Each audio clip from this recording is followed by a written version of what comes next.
হঠাৎ করে দরজা খুলতেই দেখি বাড়িতে দুইটা মেহমান চলে আসে না বলে। যদিও বাড়িতে মেহমান আসা আল্লাহর দেওয়া রহমত, তবে এখন আমি তাদের কি খেতে দিব তাই বাইরে নিয়ে চলে আসলাম। কিন্তু খাওয়া দাওয়া শেষ করে পিছনে তাকিয়ে দেখি তারা আর নেই। বিল দেওয়ার কিছুক্ষণ আগেই তারা চলে গিয়েছে। আমরাও বাইরে বের হওয়ার জন্য মাত্রই রেডি হয়েছি, এর মধ্যে দরজায় ডাকাডাকি শুনে চলে আসি। খুলতেই দেখি বাড়িতে দুইটা মেহমান চলে আসে একদমই না বলে। তবে আমি তো একটু চিন্তায় পড়ে গিয়েছি তাদের আমি এখন কি খেতে দিব। বাড়িতে আজ তেমন কোনো নাস্তাও ছিল না যে তাদের খেতে দিব। হুট করে না বলে চলে আসলে এইরকমই বিপদে পড়তে হয়। তারপরে আমি অরোরা থ্রিতে চলে আসি, ভাবলাম বাইরে তাদেরকে কিছু একটা খাওয়াই দিই। আজকে আমাদের বাইরে একটা দাওয়াত ছিল, তবে বাড়িতে যেহেতু মেহমান চলে এসেছে তাদেরকে একা রেখে যাওয়াটা একদমই ঠিক হবে না, তাই তাদেরকে নিয়ে রেস্টুরেন্টে চলে আসলাম আর বললাম দেখেন যেটা ইচ্ছা অর্ডার করেন। আমার বাড়িতে কোনো মেহমান আসলে আমি একদমই রাগ করি না, বরং আমার অনেক বেশি ভালো লাগে তাদের সাথে থাকতে, গল্প করতে। আর রিজিকের মালিক তো আল্লাহ, তাদেরকে রিজিক দিয়ে আমার বাড়িতে পাঠিয়ে দিয়েছে। রিজিক কমবে না, বরং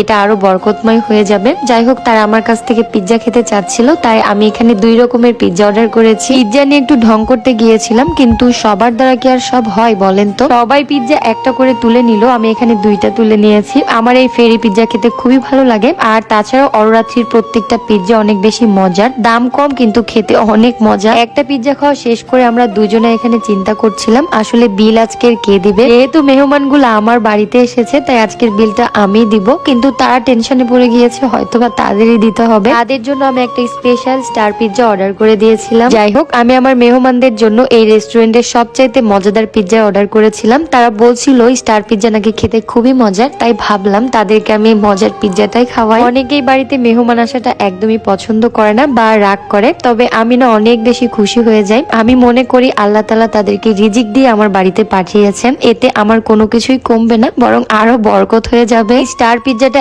এত বেশি মজার ছিল, আমি এখানে 3টা নিয়ে নিয়েছি। আর এদিকে আমার ভাই দেখি তার চিজের ক্যালমা দেখাচ্ছিল, মানে এত বেশি চিজ দেওয়া ছিল, চিজগুলা খুবই ভালো ছিল। যাই হোক, এখন বিল দেওয়ার পালা। যদিও বিল অনেক কম এসেছে, তারপরেও পিছনে তাকিয়ে দেখি তারা আর নেই। আমার মেহমানের বিল তো আমিই দিব, যদিও তারা নিচে আমাদের জন্য অপেক্ষা করছিল। আজকের মতো ভিডিও এখানেই শেষ করছি। সবাই ভালো থাকবেন, সুস্থ থাকবেন, আমার জন্য দোয়া রাখবেন। আল্লাহ হাফেজ।